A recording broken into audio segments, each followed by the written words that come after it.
ते not reachable असल्या समजते. तो सुरुवातपासूनच तो पळपुटा होता. मी गाडीत असताना त्याची हल्ला करायची हिंमत झाली नव्हती आणि मी अगोदर सांगितलं होतं तो पळपुटा आहे, तो ढुंगणाला पाय लावून पळून जाईल. कालपर्यंत मांड्या ठोकणारा, मिशीला पीड देणारा, आज मोबाईल स्विच ऑफ करून जातोय, याचा अर्थ तो पळपुट्या बापाची औलाद आहे. मला अकोला पोलीस, महाराष्ट्र पोलीस, विशेषतः अकोला पोलिसांनी काल शब्द दिला आहे की त्याच्या मुसक्या आवळू आणि SP बच्चन सिंग यांच्या शब्दावर मी ते कालचं उपोषण मागं पण घेतलं आणि मला विश्वास आहे संध्याकाळपर्यंत तो हरामखोर ते मुसके आवळून इथं अकोल्यात आणतील. आणल्यानंतर त्याचा PCR घ्यावा पोलिसांनी की जो त्यांच्याच पक्षाचा एक तरुण गेला त्याच्यामागं नेमकं काय आहे, त्या मृत्यूचं गूढ रहस्य काय आहे आणि या दोन बाळांनी कशी चिथावणी दिली, कशा प्रकारे त्या पोरांना कुठपर्यंत नेल्या गेलं, पुढं काय काय घडलं, ही सगळा घटनाक्रम महाराष्ट्राच्या जनतेसमोर आला पाहिजे. आणि आज मला विश्वास आहे की पोलीस तशा पद्धतीने त्याच्यावर कारवाई करतील. आणि जर पोलिसांनी आजही त्याला मोकाट सोडलं तर आमचे पुढच्या आंदोलनाची दिशा ठरलेली असेल. जे गल्लीबोळात आरोप नाही, तो येईल ना समोर. SIT चौकशी लागली आणि निपक्षपाती चौकशी झाली तर गुंडीकारण चिथावणी देणारा तो दुनबाळ्या होता आणि आमच्या अकोल्याचा तो जिल्हाध्यक्ष, तो काय त्याचं नाव इथला साबळे, ह्या लोकांनीच त्याला चिथावणी दिली आणि त्याच्यामुळे हे मोकाट आहेत. आणि मोकाट असूनही नंगा नाच करतायत, विध्वंस करतायत.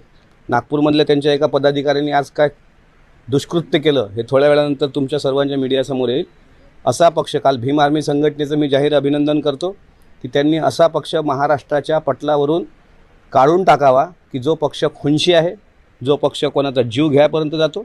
आणि असा पक्ष जर लोकशाहीमध्ये असेल तर या पक्षाचे वाभाळे जनतेने काढले पाहिजे.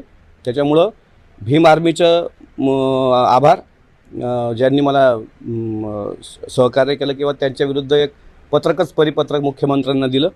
त्याच्यानंतर संभाजी ब्रिगेडचे आमचे सगळे पदाधिकारी, त्यांचे पण आभार मानतो की अशा प्रकारे लोकशाही मानणाऱ्या महाराष्ट्र राज्यामध्ये जर असे गुंडागर्दी चालू असेल आणि लोकांचे जीव जात असतील तर त्यावेळेस ते आमच्याशी खंबीरपणे उभे राहिले.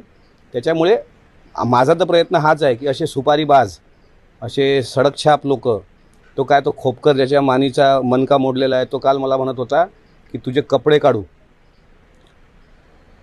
त्याला माझ्यासमोर बोलवा.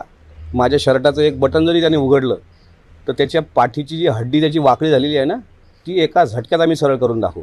कालपर्यंत आम्ही संयम ठेवला, पण कायदे जर ते हातात घेत असतील तर शेवटी आमचा पण राष्ट्रवादी काँग्रेस पक्षाचा नाईलाज होईल. काल तुम्ही तो मोर्चा दाखवला नाही राष्ट्रवादीचा, मी त्याबद्दल तुमच्याबद्दल काही चॅनलनी दाखवला, त्यांचे आभार.